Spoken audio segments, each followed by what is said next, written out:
Mungu ameniambia kwamba shida ambayo umepitia unaenda mwaka wa 15 sasa. Yani watoto ndio wanasumbua, familia inasumbua, na hapa nilikuwa ninaona uharibifu juu ya watoto wako. Shetani alituma roho za magomvi, wasipendane watoto wako kwanza wenyewe kwa wenyewe. Wasipendane Mungu ananionyesha mwaka 1975 ambapo nilikuwa ninaona mtu akiwa anakufa. Hii ilikuwa I don't know ni babu upande wa mume wako. Na hapa nikawa ninaona mtu akiwa anakufa. Wakati ule mtu akiwa anakufa, ninaona mazishi wakiwa wanafanya pale mazishi.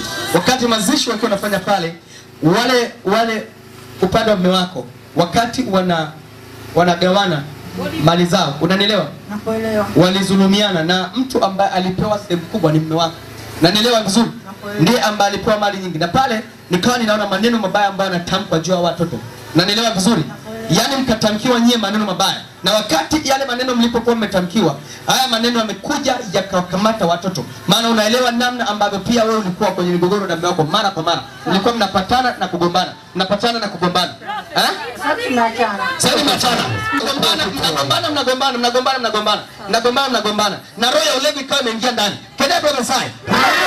Shida ambayo nikaiona ni kwamba laana ambayo ilitoka kipindi hicho ndiyo ambayo ilipelekea hivi. Kwa sababu namna ambavyo nyinyi amuelewani na mume wako, ndiyo namna ambavyo watoto wao kwa wao wakawa hawaelewani. Sasa hivi watoto hawakutaki. Yaani sasa hivi watoto hawakutaki. Wewe ni mama yao, lakini watoto, sikiliza, mtoto anaweza hawakupigii simu hata kama ukiwalia shida. Hawataki chochote, hawataki mawasiliano na mama yao.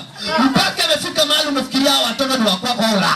sawa kagumo wewe Mungu ananiambia nitamke kufunguliwa kwa watoto. Kwa sababu mimi ninachokiona, hakuna baraka ambazo zipo juu ya watoto. Matokeo yake naona tu atakuwa anakuletea wajukunda ili wewe utunze. Hakuna chochote ambacho kitakuwa kinaendelea. Mungu akaniambia nisimamishe hii laana. Maana ni kama laana ambayo inatembea. Leo Mungu amekukumbuka. Weka mikono yako juu. Weka mikono yako juu. Meja. Amen. Lakini nataka nimalizie pia na kwenye huu mwili kidogo. Ngoja nimalizane kwenye huu mwili. Hapa kwenye tumbo. Hapa kwenye tumbo. Kwenye kitovu hapa. Professor. Mimi ninaona shida, kuna kitu linatembea kwenye tumbo. Linajaza tumbo lako. Mama una miaka 4 tumbo lako linajaa gesi. Sana kabisa wanne. Nilichokuwa ninakiona mama ndani ya tumbo lako. Niliona tumbo likiwa linajaa na kurudi, linajaa na kurudi, linajaa na kurudi. Mungu akaniambia ni mwaka wa 4. Maana nilichokuwa ninakiona, niliona kuna mali ilikuwa nakuona ukiwa na ni kama ninaona muunganiko, I don't know niseme muunganiko kama ndio hivyo, lakini ninaona kama akina mama sehemu, unanielewa? Nikawa naona na wewe ukiwepo mmoja wao, yani ilikuwa ni kama mnaka kikundi, I don't know kalikuwa kikundi kadini. Nilipokuwa ninaona haka kitu, ndio kipindi hicho ambacho ninaona jambo bali likiwa linarushwa juu ya mwili wako. Unanielewa vizuri? Kwa kile ambacho kilitumwa ndani ya tumbo lako, unanielewa? Ni kitu ambacho kinazuia wewe kula. Mama unakuwa hauna appetite ya kula. Ukisikia kula uweze ukala. Tumbo linakuwa limeshajaa. Unasikia wakati mwingine kitu kinapanda. Alafu kinarudi. Kinapanda kinarudi. Unapanda kichefuchefu. Mara nyingi asubuhi unasikia kutapika lakini hutapiki. Unasikia kutapika, unasikia utapiki. Weka mikono yako juu. Kwa jina la Yesu, nimetamka ukombozi juu ya mwili wako. Kwenye tumbo.